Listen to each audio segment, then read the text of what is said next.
I woke up to the sound of a horn blaring in my driveway, and for a split second thought I was dreaming. But when I pulled back the curtain, there she was. Karen, our neighborhood's self-appointed queen of compliance, standing in her bathrobe with a clipboard like it was a scepter, yelling at my parents' rental car as if the sedan itself had committed a felony. The horn wasn't coming from her, though. It was my dad sitting behind the wheel with a look I recognized all too well. Half amusement, half don't test me. He had driven 5 hours with my mom to visit me for the weekend, and the very first thing they encountered was Karen blocking their car with her body like a martyr for the hoe. "You can't park here," she shrieked, her voice carrying down the cul-de-sac with the precision of a smoke alarm. "This is a violation. Visitors must register through me first, and you did not. I'll have it towed." My dad rolled down the window, utterly calm. "We're in my son's driveway." Karen pounced on that like it was her big courtroom moment. Driveways fall under community jurisdiction when it comes to aesthetics and safety. "This car is..." She squinted at the license plate as though reading hieroglyphics, not in compliance.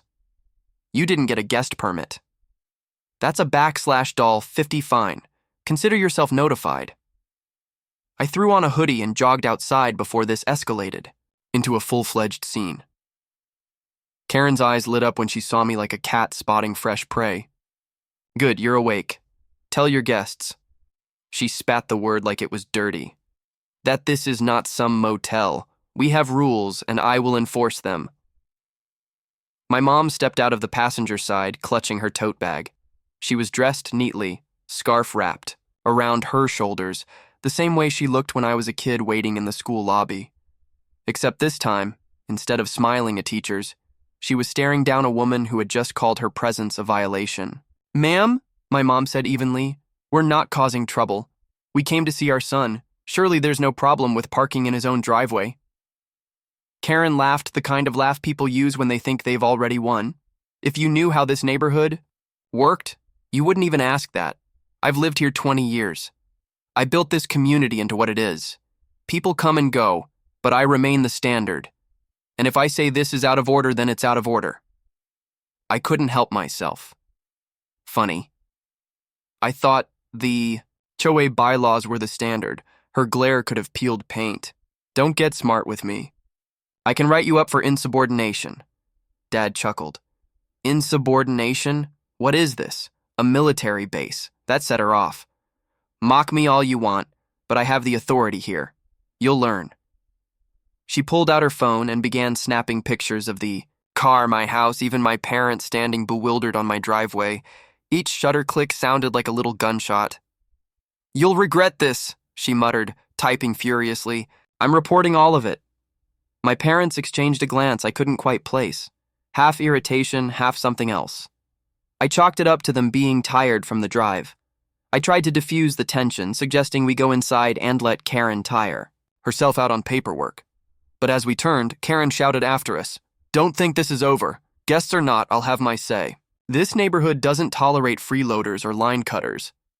Inside, my mom set her bag down carefully as though placing a chess piece. My dad rubbed his temples, then broke into a grin. "Well," he said, "that was welcoming. I told you about Karen. I reminded them she files complaints if you mow the lawn on the wrong day. She fined a guy once for hanging a wind chime." My mom sat on the couch, eyes narrowed in thought. She's overstepping. It's another job to intimidate residents, much less guests. "Yeah, but she thrives on it." I said it's her empire of pettiness. Honestly, the best strategy is ignoring her.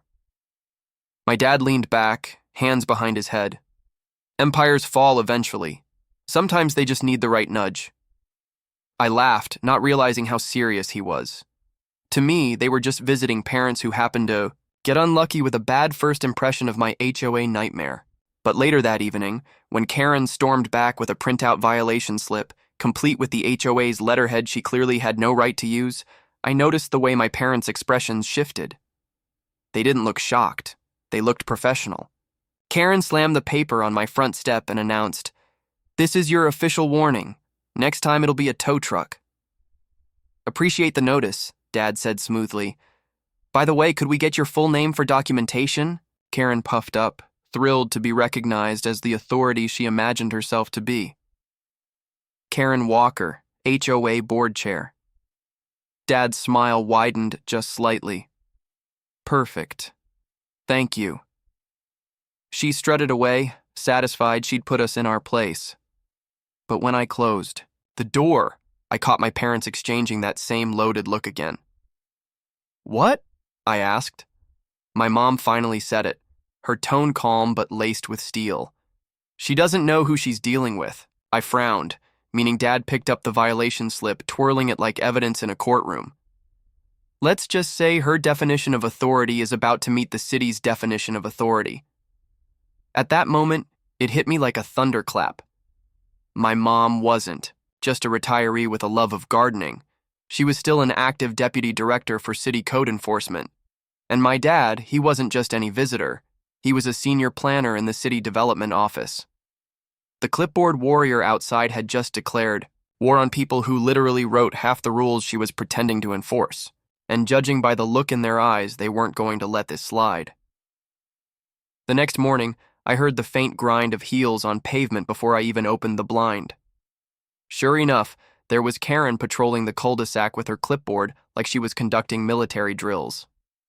She stopped in front of my driveway, crouched slightly, and ran a finger along my parents' rental car's bumper as if she were inspecting it for contraband.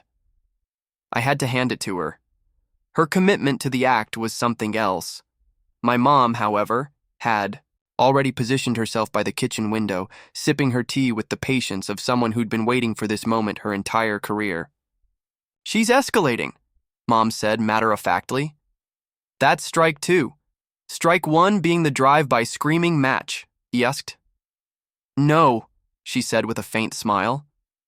Strike one was her putting her name on an official-looking violation form. That's impersonating authority. Not a good look legally. Dad emerged from the guest room with his laptop under his arm, already typing as he walked. I checked the city database. Guess what? This HOA filed only half the annual compliance reports they're supposed to.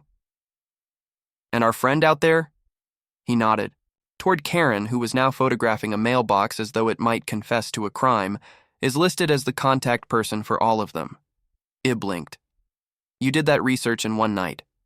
Old habit, Dad said. I like to know who I'm up against. I wanted to argue that this wasn't their fight, that they were just here for the weekend. But before I could, Karen marched up the walkway and banged on the door with the back of her clipboard. The sound echoed through the house like a police raid. When I opened the door, she held up a laminated page that looked like it had been designed on Microsoft Word in 2003. Guest vehicles, she barked, are restricted to the overflow lot by the tennis courts. That's HOA policy. Your parents need to move this car immediately, or I'll have it towed at your expense. Dad stepped forward, utterly calm. We read your notice. Just one question. Does your policy supersede municipal parking code? Karen sneered, clearly not used to being challenged in her own kingdom. Municipal code doesn't apply here. This is private property. Mom tilted her head. That's interesting because under Section 8.14 of the City Residential Development Act, all driveways remain under dual jurisdiction, which means you're bluffing. For a moment, Karen's jaw hung open like a marionette with its string scut. Then she recovered, puffing up again. I don't appreciate outsiders lecturing me about the rules. I've kept this community in order for 20 years. I know what I'm talking about. Dad's voice stayed cool, measured. Then you won't mind if we request to see the official bylaws signed, filed, and current because the last ones on record with Thesity expired 5 years ago. Karen's face flushed crimson, but instead of answering, she snapped more photos of the car, then spun on her heel and stormed away. Mom exhaled, setting her cup down with deliberate calm. She's not just entitled, she's reckless. This isn't about rules. It's about control. Dad sat at the dining table opening his laptop again. Then maybe it's time someone reminded her where her authority ends. I wasn't sure whether to be horrified or impressed. My parents weren't raising their voices. They weren't threatening. They were playing this like chess. Already 5 moves ahead. That afternoon, Karen doubled down. She showed up with 2 other HOA board members, both men in polos tucked too tightly. into khakis like her personal entourage. They stood on my driveway as though they were serving an eviction notice. "This is your last chance," Karen announced theatrically, waving another violation slip. "Either your guests move their car or we take action," the taller board member added. "Rules are rules. We can't make exceptions or the whole community falls apart." Dad leaned against the doorframe, arms crossed, a faint smile tugging at his lips. "Gentlemen, let me ask you, are you comfortable being legally responsible for trespass and harassment? Because that's exactly what this is starting to look like." Karen barked a laugh. "Harassment? Please, you should be thanking me for keeping this place in order." Mom finally stepped outside, her voice low but sharp. "What you're doing isn't order. It's intimidation, and trust me, if you keep this up, the city will take notice." Karen squinted at her. "And who exactly do you think you are?" My mom's smile was almost gentle. "You'll find out soon enough." The board members exchanged uneasy glances. They weren't expecting pushback. Karen tried to rally, snapping, "Fine, we'll tow it. Don't say I didn't warn you." Then they stormed off, leaving my parents calm and collected while my nerves buzzed like live wires. That night over dinner, Mom laid out her plan like a general before a campaign. "We're not going to humiliate her. We're not going to scream. We're going to document everything, every violation of procedure, every overreach. And when the time is right, we'll file it properly," Dad added. "And until then, we play along. Let her think she's winning. People like her always overextend when they think no one can touch them." It was unsettling watching my parents in this mode. I'd grown up with them as loving, steady, sometimes strict, but this was different. This was their professional side, honed from years of enforcing laws and designing city code, and Karen had no idea she'd stumbled into their territory. The next morning, the tow truck showed up. Its rumble shook the street as it pulled into our cul-de-sac. Karen standing proudly beside it like she'd summoned a dragon. The driver hopped out, looking at the rental car, then at me. "This the one." Karen shoved the violation slip into his hand. "Yes, unauthorized vehicle. Remove it immediately." Dad strolled out onto the driveway, casual as anything, holding a folder. "Before you hook it, you might want to look at this." He handed over a printed copy of the actual city ordinance, complete with highlighted sections about driveway jurisdiction. "Tow this car, and you're in violation of city code, which means you, not her, will be liable." The driver frowned, reading. His eyes flicked to Karen, who was sputtering like a tea settle about to blow. "Lady, you didn't say anything about city code." Karen jabbed a finger at him. "Ignore him. He's bluffing. Tow it." But the driver held up his hands. "No way. I'm not risking my license over this. Settle it yourselves." He climbed back in his truck and drove off, leaving Karen standing in the exhaust cloud, speechless for the first time since I'd met her. Dad turned to her with perfect calm. "That's strike 3. Karen didn't answer. She just stormed away. Clipboard clutched like a shield, her whole performance unraveling at the seams. Inside, I finally let out the laugh I'd been holding. "You two are terrifying." Mom gave me a sly smile. "Only to people who think rules are their personal weapon. To everyone else, we're just civil servants." But I could see it in their eyes, they weren't done. They were just getting started. And Karen, in her arrogance, had no idea the ground beneath. Her feet was already crumbling. By the third day, the cul-de-sac was buzzing.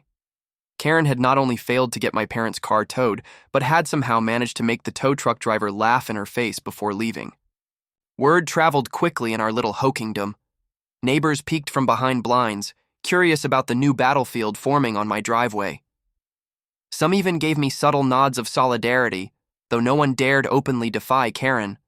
That was her power. People feared her paper threats more than they hated her antic. But now the tone was shifting. She had lost publicly in front of witnesses.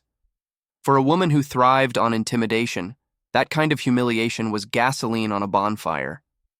Sure enough, she returned that morning with a new tactic. She wasn't alone.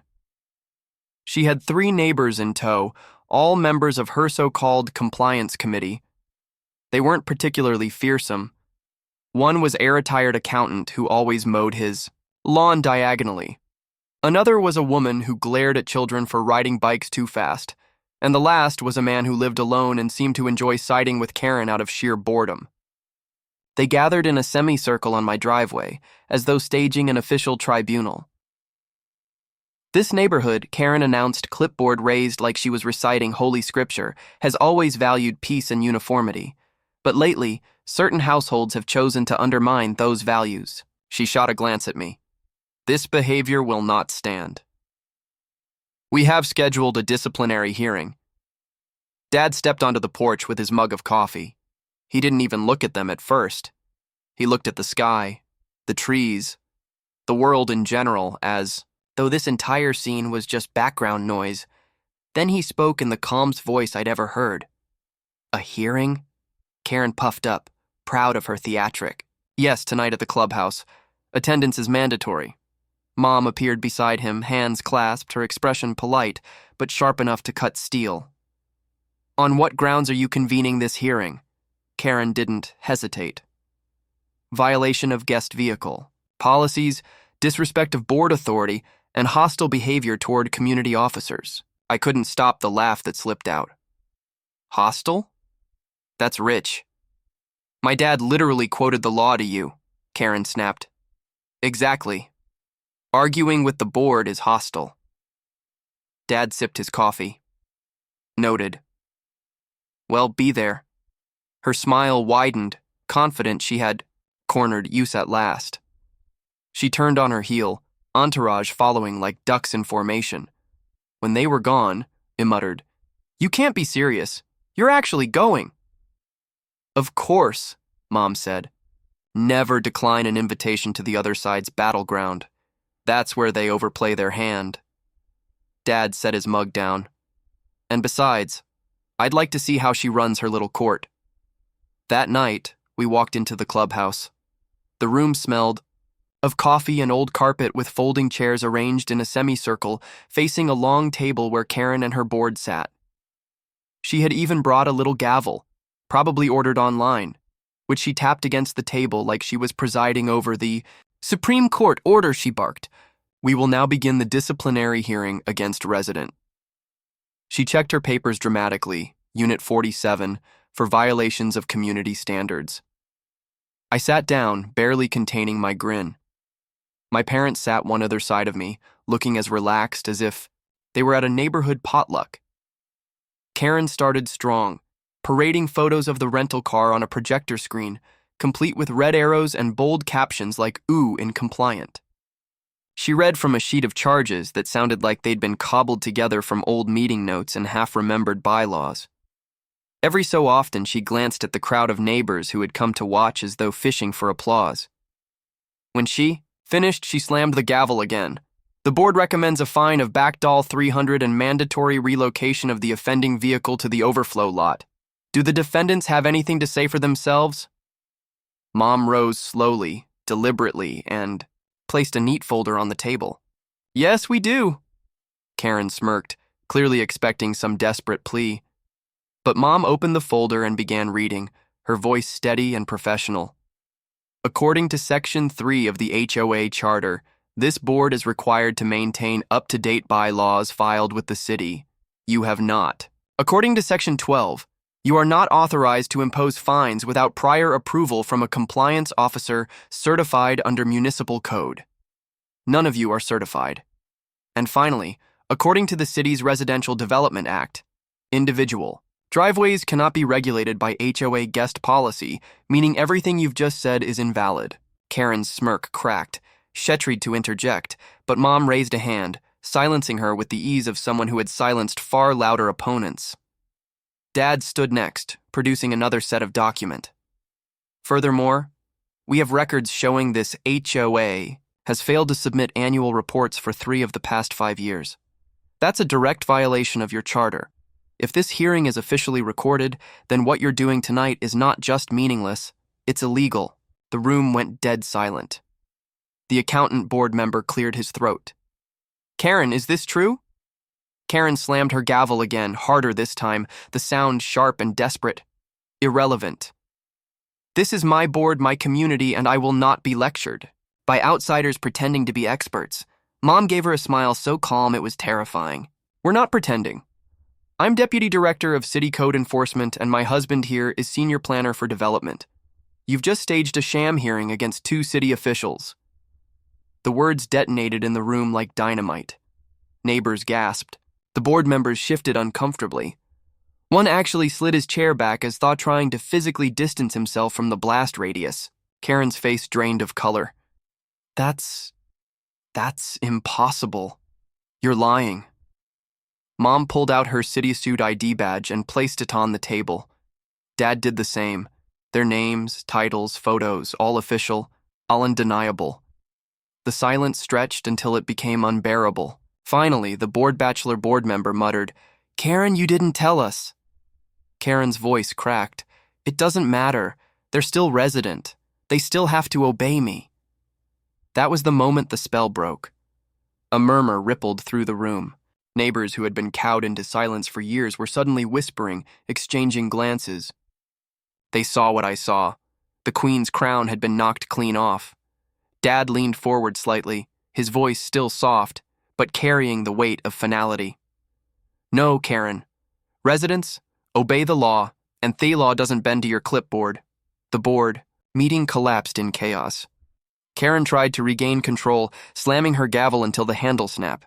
The accountant excused himself, muttering about needing to check the charter. The neighbors, emboldened, began openly questioning her. "Do we really have to pay all these fines? What about those landscaping fees you invented last year?" It was as though the whole neighborhood had woken from a long sleep. We walked out into the cool night air with the faint sounds of shouting still echoing behind us. My parents didn't look triumphant. They looked steady, resolved, like people who had done exactly what they'd come to do. I broke the silence first. "You two just detonated a bomb in there." Mom's smile was wry. Sometimes the only way to fix Rod is to expose it. The day after the hearing, the neighborhood felt different. I noticed it as soon as I stepped outside to grab the paper. For once, Karen wasn't prowling around with her clipboard. Instead, she sat stiffly on her porch across the street, lips pressed so tightly they looked bloodless. Neighbors who had once avoided eye contact now gave me small conspiratorial wave. Someone even muttered, "Good job last night," as they passed with their dog. It was as if the collective spell Karen had cast over everyone for years had cracked wide open. But the thing about people like Karen is that they don't crumble quietly. They reassemble themselves with sharper edges. By midday, the first retaliation arrived. A letter slipped under my door without a stamp printed in block letters that screamed aggression. Notice of community review. It read, "Pending violations include lawn neglect, improper lighting fixtures, and unauthorized guest occupancy." At the bottom was Karen's signature, underlined 3 times as though her pen could etch authority into existence. I handed the letter to my dad, who scanned it with the same expression he used to have when reviewing my sloppy teenage homework. "This is laughable," he said, pointing to the claim about lighting fixtures. "Your porch light is city standard issue. She's just fishing." Mom folded the letter neatly. Let her dig. Every false claim she makes is another nail in her own coffin. Still, part of me couldn't shake the unease.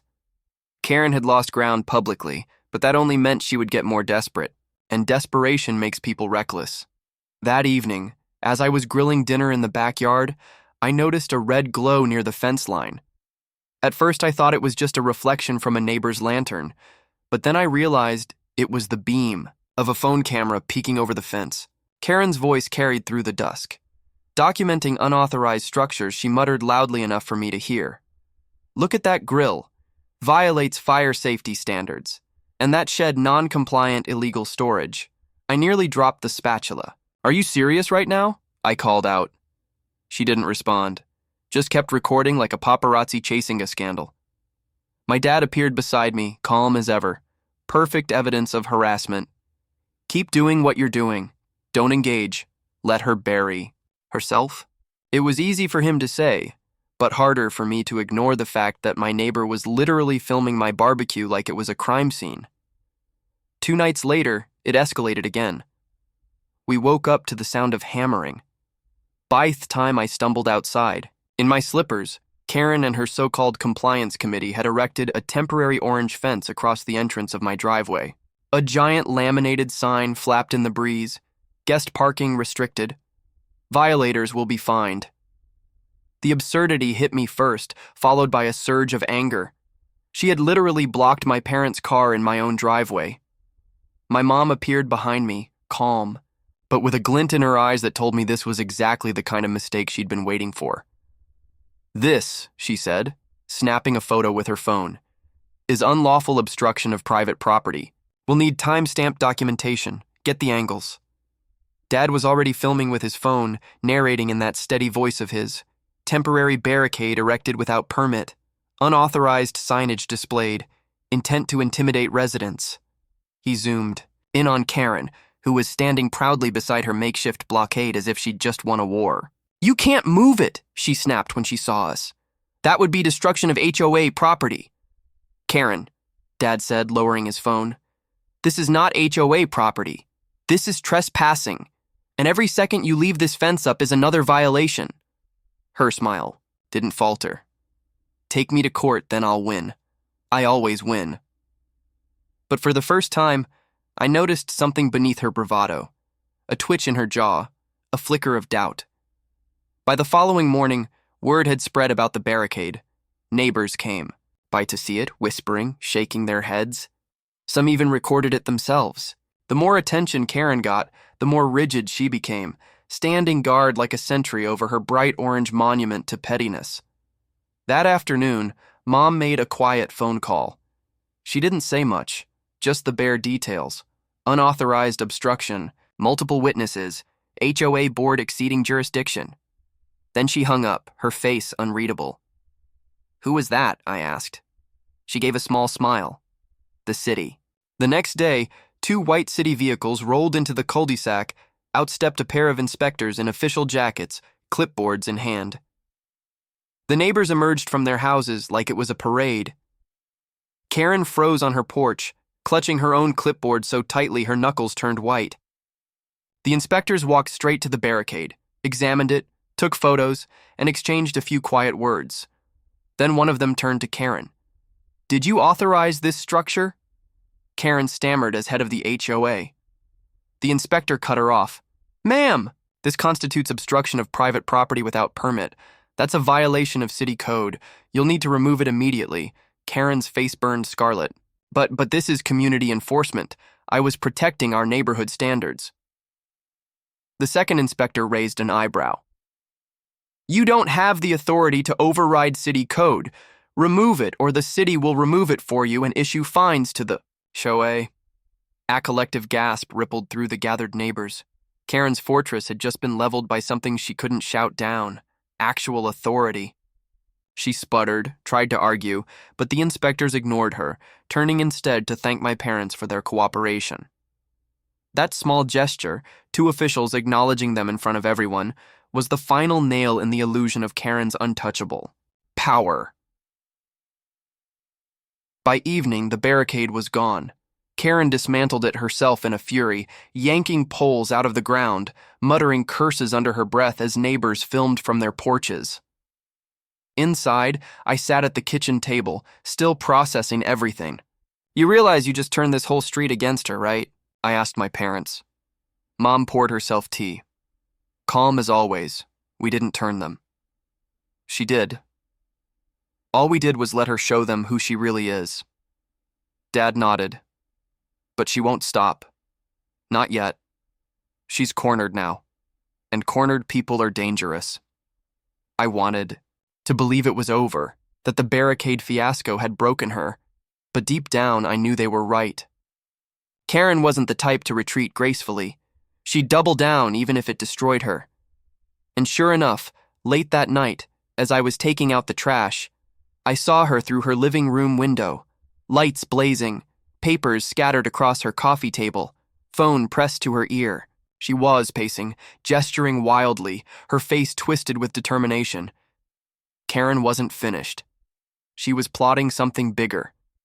And for the first time, I felt a twinge of unease that even my parents' calm couldn't erase. The storm broke 2 nights, Later.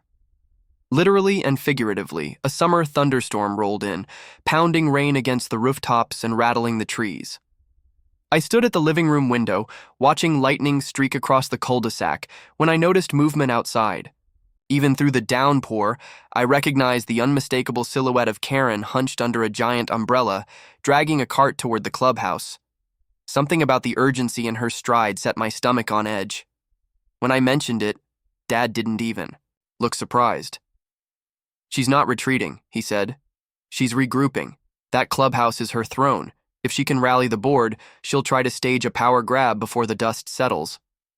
Mom closed her laptop and picked up her coat. "Then let's not let her write the narrative. Time to end this." I wanted to protest. I was tired, soaked in dread, and honestly just wanted my quiet life back. But the determination in my parents' eyes told me this wasn't optional. We grabbed umbrellas and headed across the street, rain pelting down like nails on tin. Inside the clubhouse, we found Karen and half a dozen board members gathered around folding tables piled with papers. The air was humid, buzzing with fluorescent light and tension. Karen's hair was plastered to her forehead, but her voice was still sharp, slicing through the room. "They're trying to destroy us!" she hissed, waving one of her infamous violations, slips like a battle flag. "If we let them win, this community will collapse. We need emergency measures, immediate fines, revoking privileges, total lockdown." The board members shifted uncomfortably, some nodding, others staring at their hands. Mom cleared her throat as we entered, her voice calm but carrying across the room. "Lockdown over a rental car." Karen spun, eyes wide with fury. "You don't belong here. This is an internal board meeting." Dad stepped forward, rain dripping from his jacket. "Correction, this is a community meeting and we are residents. Residents have a right to attend." Karen's face twisted. "You're nother as residents. You're here to undermine me, to make me look weak in front of my own board." Mom's reply was soft, almost pitying. "You didn't need us for that, Karen. You did. It all on your own." A murmur rippled through the room. One of the board members, the retired accountant, finally spoke up. "Karen, maybe we should slow down. Some of these fines, they're not even in the bylaws." Her head snapped toward him. "You're either with me or against me." That was the crack we'd been waiting for. Dad laid a folder on the table, water-stained but still intact. "We've documented everything. The false fines, the harassment, the barricade. It's already filed with the city. By tomorrow, this HOA will be under formal review." Gasps erupted. A few neighbors in the back whispered loudly enough for everyone to hear. Karen's face flushed crimson, but she didn't back down. Instead, she slammed her fist on the table so hard the gavel rattled. "You think the city scares me?" she shouted. "This is my neighborhood. I've held this community together for 2 decades. Do you think anyone else could keep it this perfect? Without me, it would be chaos." Mom stepped closer, her voice calm and steady like a scalpel. "It's already chaos, Karen. Because of you, look around. These people aren't united. They're afraid. And fear isn't leadership." For a moment, the storm outside seemed to pause, the thunder holding its breath. Then the other board members began to speak. One by one, they voiced doubts, hesitations, grievances they'd never dared share. The woman who always glared at kids admitted she'd been pressured to file complaints she didn't believe in. The board bachelor said he only went along with Karen because he didn't want to be her next target. Even the accountant confessed he thought the endless landscaping fees were suspicious. The tide had turned, but Karen wasn't finished.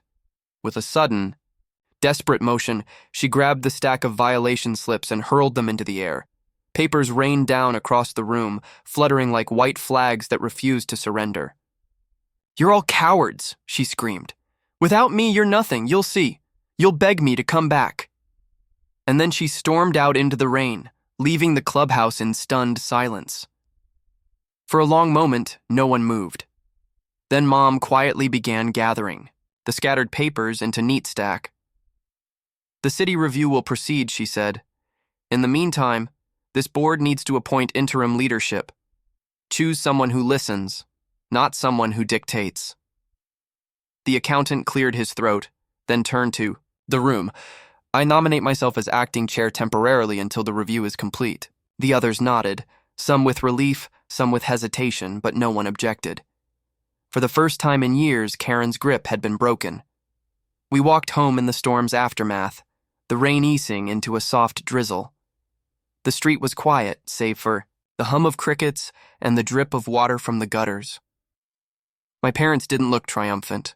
They looked tired but satisfied. Inside. As we toweled off, I finally asked the question that had been nagging me. Why go through all this? You could have just ignored her, let her rant and rave. Dad gave me a small smile. Because people like Karen don't stop at ranting. They escalate until someone stops them. And if not us, then who? Mom added.